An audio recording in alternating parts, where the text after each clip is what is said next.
Taghabun. Sebelum ini, kemudian kita pergi ke atasnya, itu sebelum surah Taghabun, yaitu suratul Munafiqun. Al-Munafiqun adalah diambil daripada apa yang kita faham, yaitu golongan munafik yang Allah Subhanahu wa ta'ala telah pun menceritakannya di antara awal daripada surah Al-Baqarah tentang orang-orang munafik. Yang dimaksudkan dengan munafik, munafik itu diambil daripada kalimat yang disebutkan oleh para ulama, di antaranya adalah an-nafaq, yaitu terowong pada bahasanya. Kenapa?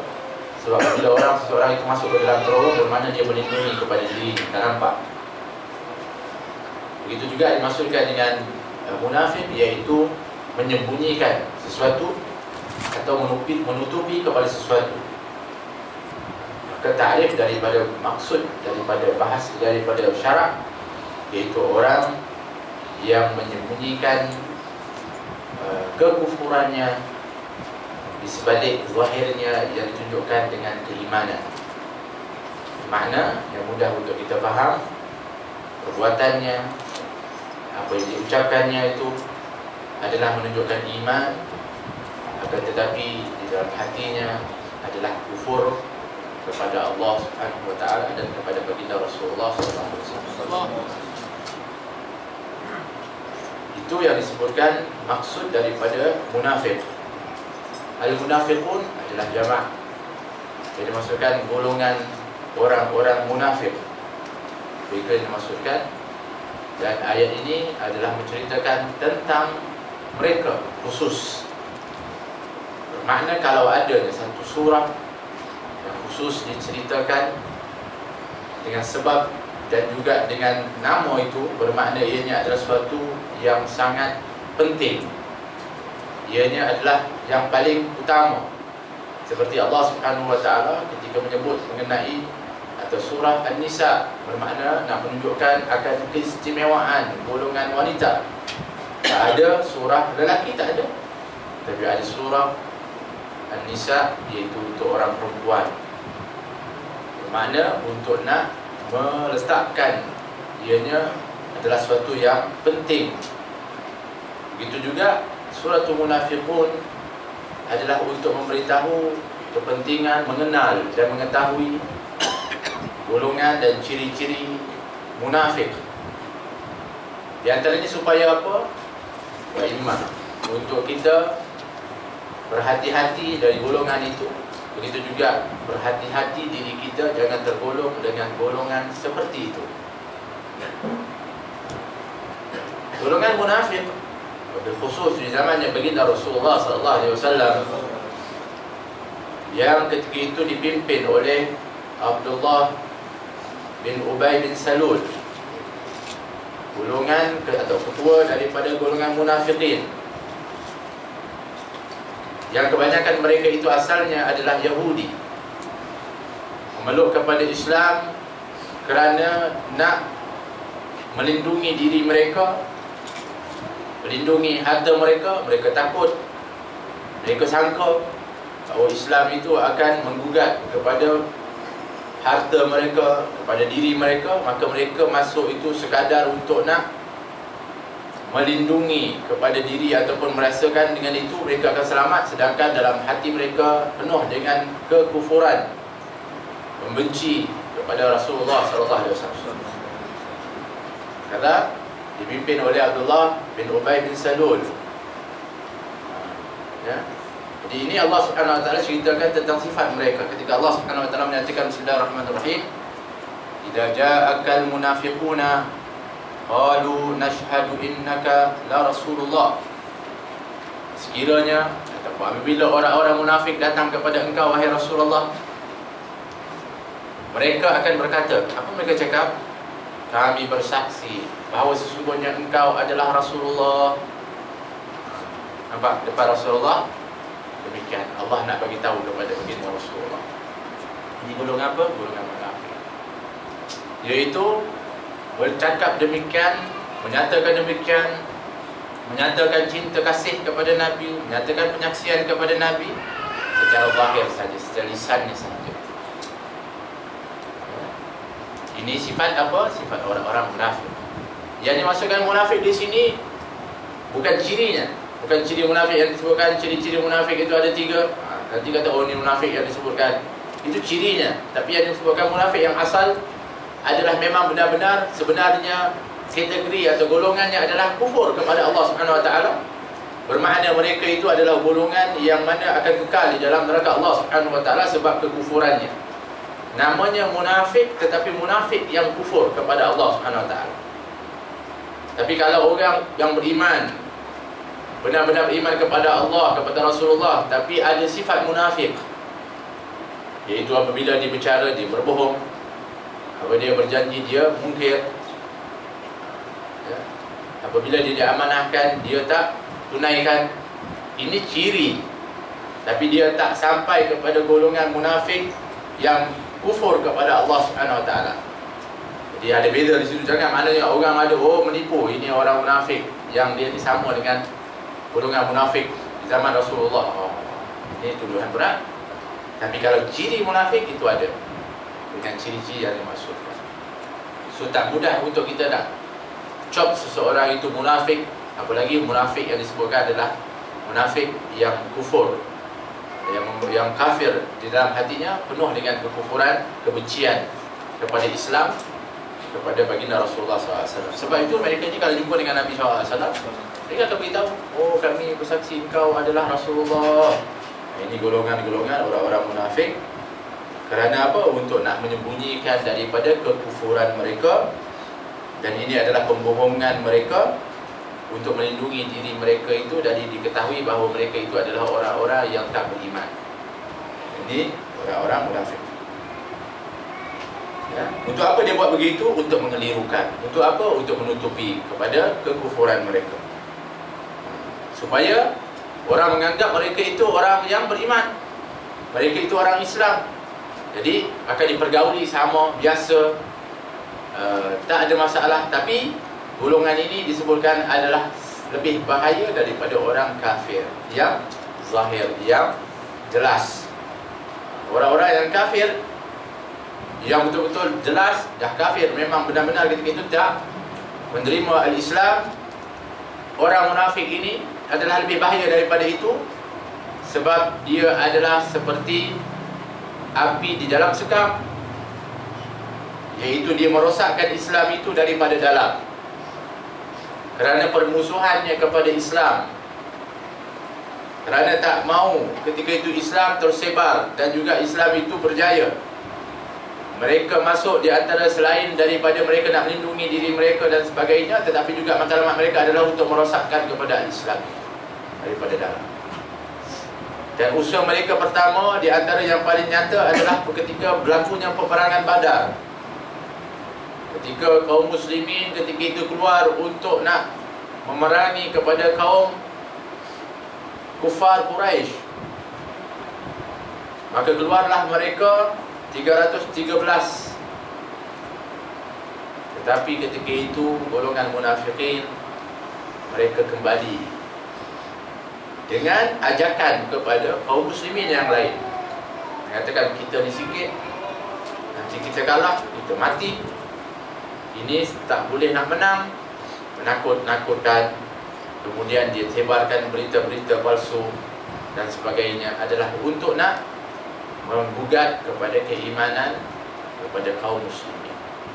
Tapi sungguh kaum muslimin itu tidak tergugat, keimanannya tebal kerana hasil daripada didikan baginda Rasulullah SAW. Wallahu ya'lamu innaka la rasuluhu wallahu yashhadu innal munafiqina lakadzibun. Dan Allah Subhanahu wa taala memang pun dia katakan jelas sesungguhnya engkau adalah rasulnya. Bermakna tak perlulah kamu nak terima mereka itu berpura-pura dan sebagainya dengan pernyataan mereka, sebab Rasulullah, kamu itu rasulnya Allah, yang Allah sendiri pun yang telah melantik kepada kamu. Kata, memang engkau adalah Rasulullah, dan sesungguhnya Allah mengetahui bahawa sesungguhnya mereka, dan bersaksi bahawa sesungguhnya mereka itu adalah golongan munafiqin yang pengakuan mereka itu adalah suatu yang dusta. Cakap, tapi apa yang mereka buat itu adalah, apa yang mereka lafazkan itu adalah dusta semata-mata. Untuk apa? Untuk melindungi kepada diri mereka. Orang-orang munafiqin, mereka ini adalah disebutkan oleh Allah, minan nasi may yaqulu amanna billahi wal yawmil akhir wa ma hum bimu'minin. Oh, mereka mengatakan kami beriman kepada Allah dan hari akhirat, tapi sebenarnya mereka tak beriman. Khadi'una Allah wal ladzina amanu wa ma yakhda'una illa anfusahum wa ma yash'urun. Mereka cuba untuk nak menipu Allah. Tapi dalam tafsir mengatakan Allah mustahil. Yang mereka nak tipu adalah Rasulullah. Sebab itu adalah Allah SWT bagi peringatan khusus kepada Nabi, sedangkan Nabi tahu sebab Nabi ini adalah Rasulullah, kekasih Allah, dijaga oleh Allah SWT. Tapi sebab kerana yukhadi'un Allah, dimaksudkan adalah yukhadi'un Rasulullah. Mereka cuba untuk membohongi Rasulullah SAW dan orang-orang yang beriman. Tetapi mereka sebenarnya tak membohongi kepada Rasulullah ataupun orang beriman. Yang mereka bohong adalah diri mereka sendiri, sedangkan mereka tak sedar pun bahawa mereka telah membohongi kepada diri mereka, kerana mereka telah menutupi dan membohongi dari kebenaran yang telah pun diturunkan oleh Allah Subhanahu wa taala. Kemudian apa yang mereka buat? Ittakhadhu aymanahum junnatan wasaddu an sabilillah. Mereka menjadikan aymanahum, sumpah-sumpah mereka. Dalam qiraat yang lain mengatakan imanahum, iman mereka, junnatun, junnatan, menjadikan dia punya sumpah-sumpah itu adalah junnah. Junnah ini maksudnya apa? Benteng, pelindung. Sebab itu dalam hadis yang masyhur dalam Ramadan biasa disebutkan as-siyamu junnatun. Puasa itu benteng. Benteng daripada apa? Benteng daripada kita ini buat maksiat, jaga diri kita daripada perkara yang bukan-bukan. Junnah. Kalau jannah, syurga. Kalau jinnah, jin.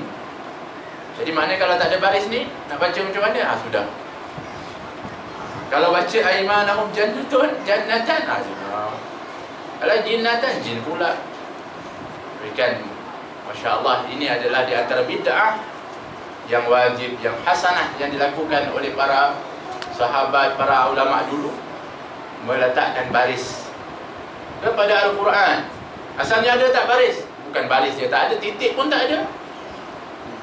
Kalau titik tak ada lagi, Masya Allah, macam mana nak baca?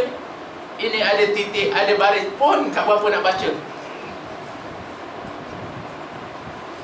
Bermakna tambahan yang mereka buat yang tiada pada zaman baginda Rasulullah, kalau ditakrifkan itu adalah bid'ah. Demikian Imam Izzuddin Abdul Salam mengatakan itu adalah bid'ah ini terbahagi kepada 5. Kalau biasanya kita dengar hasanah, sayyi'ah ataupun mahmudah, madmumah, ada yang begitu baik, tak baik, bid'ah. Tapi yang dia kata senang, bid'ah itu bagi 5. Ada yang wajib, bid'ah yang wajib. Ada bid'ah yang sunnah, ada bid'ah yang harus, ada bid'ah yang makruh, ada bid'ah yang haram.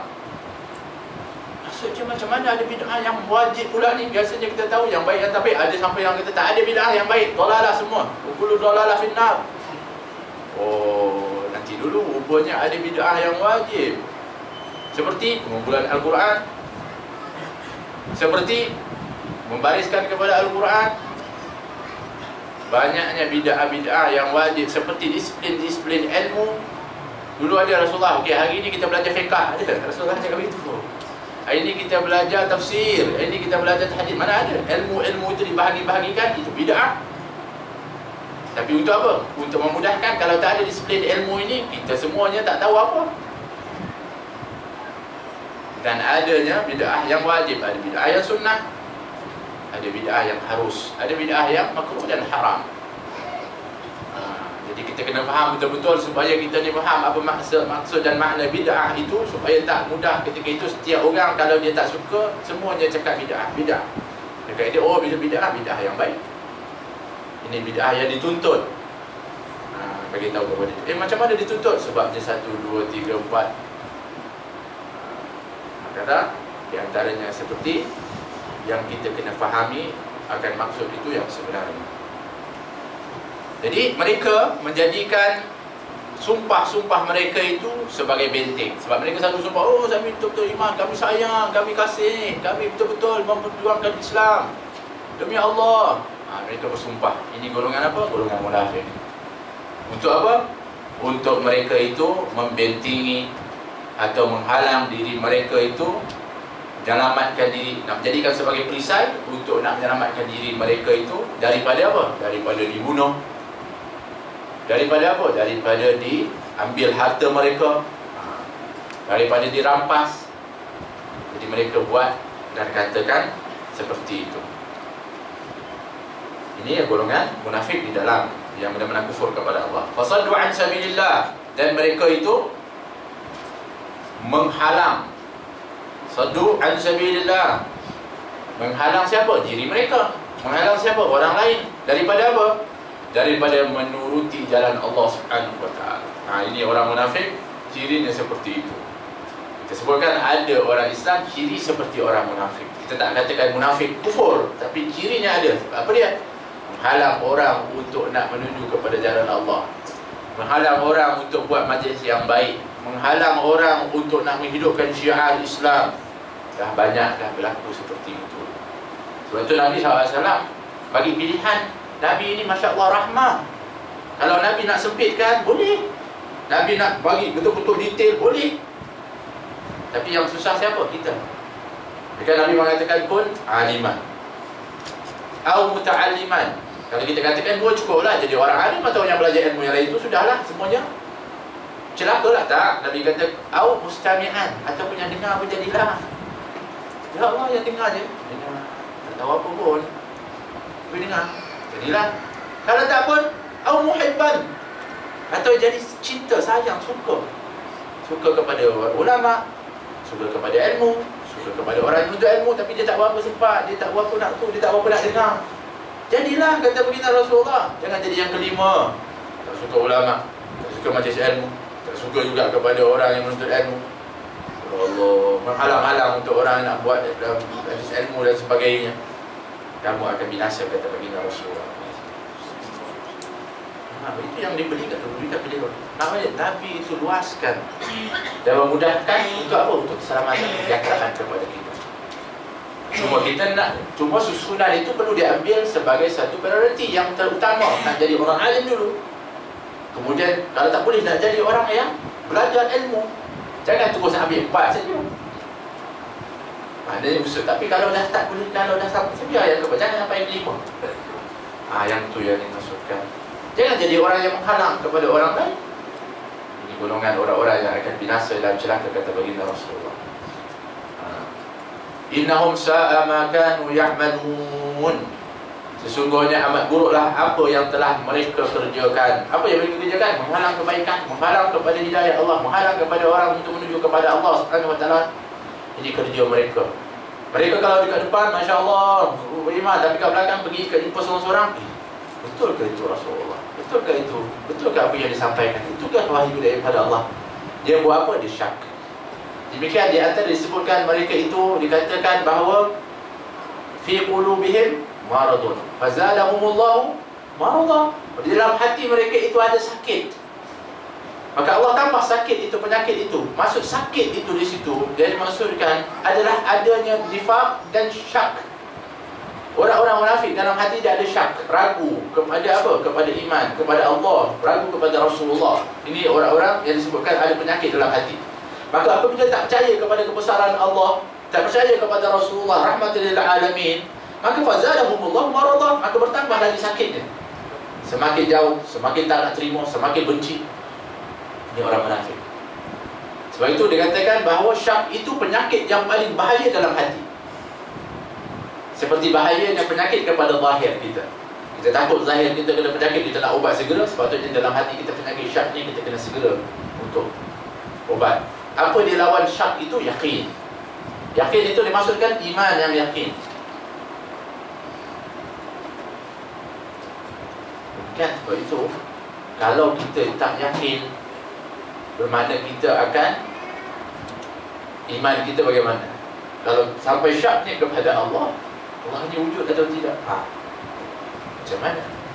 Rasulullah itu benarkah? Ada lagi kat rasul yang lain? Itu yang ada orang sampai sesat, pergi mengaku kepada nabi yang lain dan kemudian pula percaya kepada nabi-nabi palsu dan sebagainya. Nah, ini syak yang ada dalam hati mereka ni, bahaya ni. Ini penyakit yang disebutkan yang ada kepada orang munafik, yang akhirnya mereka makin menentang kepada Islam. Tapi cara dia, cara tadilah. Maka sungguhnya amat buruklah apa yang mereka kerjakan. Dzalika bi'annahum amanu thumma kafaru fatubi'a 'ala qulubihim fahum la yafqahun. Demikian itu kenapa? Karena mereka amanu, mengaku beriman dulu, tapi thumma kafaru, kemudian mereka itu di hadapan orang Islam dia mengaku iman, tapi kemudian apa? Kafaru, kufur. Di belakang kufur. Demikian sebab itu kenapa akan jadi demikian? Kalau depan orang mengaku, belakang rupanya memang betul menentang kufur. Fatubi'a 'ala qulubihim, maka mereka, hati mereka itu akan jadi apa? Akan dikunci, akan ditutup, akan apa kita panggil, kunci kepada hati mereka. Habis, kita panggil gam hati dia, letakkan di atas tuk ke atas hati dia. Habis, tak boleh lagi untuk nak berubah dah. Siapa yang tubi'ah itu? Allah Subhanahu wa ta'ala. Dan Allah Subhanahu wa ta'ala adalah pemilik kepada hati. Maka kita kena bimbang dengan hati kita dan minta Allah jaga hati kita supaya jangan ada sifat nifaq, apalagi kufur kepada Allah Subhanahu wa ta'ala, apalagi dibalikkan kepada kekufuran kepada Allah. Ya muqallibal qulub wal absar tsabbit qulubana ala dinik. Wahai Allah yang membolak-balikkan hati, mantapkan hati kami di dalam agamamu. Itu doa kita yang sepatutnya kita selalu minta kepada Allah Subhanahu wa ta'ala. Fahum la yafqahun, kerana itu mereka tak dapat faham. Mereka tak dapat faham. Cakaplah kebenaran macam mana pun, cakaplah dalil apa pun, datangkanlah hujah pun, tak, dia juga yang menang, dia juga yang betul, dia juga mesti nak kena guna dia punya dalil juga, dia punya pemahaman.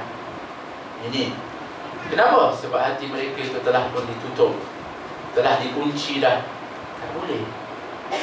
Dia ajak kita, jom kita cari kebenaran, kita berdebat, tapi bukan kita cakap macam mana pun tak terima juga.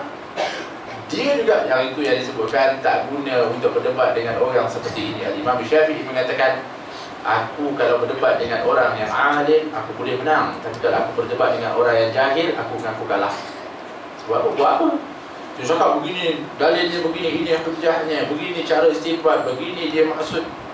Tak, tak. Yang ni juga la haula wala quwwata jahil.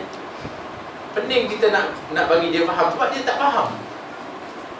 Orang bodoh, tiba-tiba kita nak cakap begini, bunga tinggi, dalil besar dan sebagainya, dia bodoh. Macam mana kita nak bagi faham kepada orang yang dah jahil?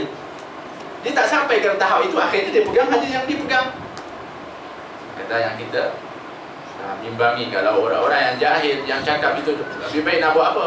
Kita diam atau kita lari daripada tempat itu, lebih baik. Demikian Allah Subhanahu wa ta'ala mengatakan, wa ibadur rahman alladzina yamshuna 'alal ardi haunan wa idza khatabahumul jahiluna qalu salama. Tapi dia taklah cakap kamu bodoh jahil, tak, tapi qalu salama, cakap sejahtera tu, baik tak, kamu tinggal assalamualaikum, jalan. Sebab kalau dilayan kepada orang seperti ini, tak habis kerja kita. Kita nak buat apa tak boleh. Semuanya habis masa dengan melayan kepada golongan-golongan orang-orang yang kadang-kadang tu nak minta itu, ini dan sebagainya, tapi tak nak ikut, tak nak memahami, tak mau terima kepada kebenaran. Apa yang kita perlu buat? Kita hidupkan kebenaran, kita hidupkan majlis yang baik, kita berikan ilmu. Itu yang lebih baik daripada kita melayani kepada golongan dan kelompok seperti ini. Yang itu yang dimaksudkan. Sebab kalau sudah hati itu dikunci, yang ini yang kita bimbang. Sebab itu hati ini ada kategorinya. Ada hati yang hidup, ada hati yang mati, ada hati yang sakit, ada hati yang sehat. Maka hati itu sendiri memerlukan kepada makanan, kepada minuman, kepada air. Bahkan di kalangan para ulama mengatakan, kalau sekiranya kamu tak makan selama 3 hari berturut-turut atau lebih atau 4, maka kamu akan mati. Tak minum air 3 hari. Begitulah hati kalau 3 hari tak dapat mau'izah, nasihat, tak dapat ilmu, maka hati pun akan mati. Sawal Sabit 7 hari sekali. Kena pergi tempat lain, cari tempat yang lain. Nanti kan mati, datang balik mati. Nak hidupkan hati yang mati ini, Allah. Imam Sayyidina Isa AS mengatakan, aku nak hidupkan orang yang mati senang, tapi nak hidupkan hati yang mati, Allah, paling susah nak hidupkan hati yang mati. Imam Haddad ketika mana Habib Ahmad bin Zain, anak murid dia, ketika mana di tanah perkuburan, orang mengatakan tentang dia mengatakan, aku tak heran kalau sekiranya Imam Haddad boleh hidupkan orang-orang yang ada dalam kubur ini, yang mati ini. Kenapa? Oh, hebatnya kamu percaya sampai begitu sekali, dan hebatnya kamu, pandangan kamu kepada Imam Haddad. Dia mengatakan, kerana aku telah melihat dia telah menghidupkan sekian banyak hati yang mati. Ini lebih mudah daripada menghidupkan kepada hati yang mati. Ini para ulama yang ikhlas, mereka itu hidupkan kepada hati. Sebab itu kita nak kena baca kepada kitab-kitab para salaf kita, ulama-ulama kita yang benar. Kerana kitab, nasihat, apa yang mereka katakan menyentuh dan menghidupkan kepada hati-hati kita. Itu ubat dia. Kalau tidak, Allah, kita hari ini kalau kita baca kitab-kitab yang sekarang ni, dia bukan dia menimbulkan apa? Permusuhan kadang-kadang. Menimbulkan kadang-kadang keraguan lagi, bukan kata keyakinan lagi. Keyakinan dia ada macam ni pula.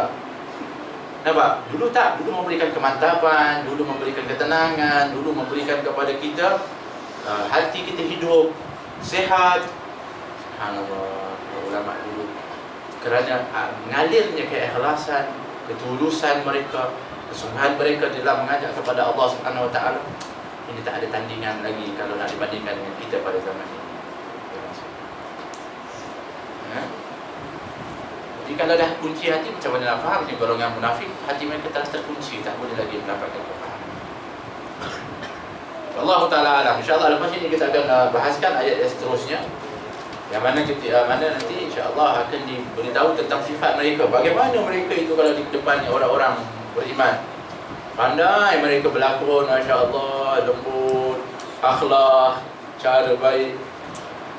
Bermakna bukanlah bermakna mereka itu maksudnya nampak sangat, tidak. Bahkan cara mereka itu memang mengelirukan betul. Tetapi dalam hati mereka itu musuh kepada Islam, kepada Allah, kepada Rasulullah Sallallahu Alaihi Wasallam. Jadi mudah-mudahan kita dilindungi oleh Allah daripada sifat nifaq. Amin. Dan mudah-mudahan Allah Subhanahu Wa Taala menambah dan juga meningkatkan kepada iman kita. Amin. Allahumma amin. مولاي صل وسلم دائما أبدا